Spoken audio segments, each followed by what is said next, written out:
It's important to me that I have a presence in all 35 cities and towns that I represent so that I can take comments and hear questions from my constituents.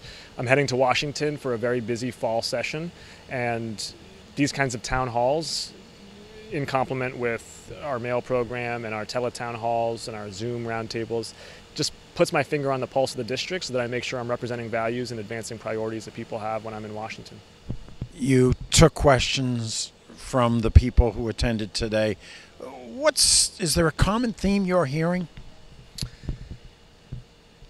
No, there was a big variety of questions today, which is great. It's one of the reasons I so love representing this district is we have a really engaged citizenry, and people will come with foreign policy questions, with domestic policy questions, with political questions.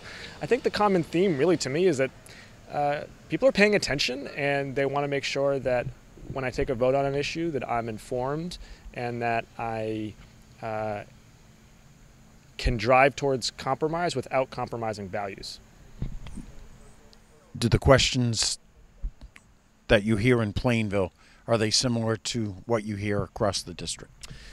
Usually we'll get questions about Ukraine. I'm a strong supporter of Ukraine and providing them the arms and material they need to resist this barbaric invasion from Russia. It's been an incredibly important national security investment the United States has made, and a successful one to date.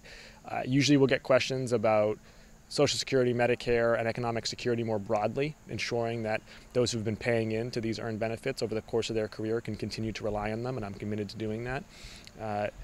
Oftentimes we'll get some kind of question about immigration, and that makes a lot of sense because immigration is probably the most broken policy within the federal government right now. It requires bipartisan agreement.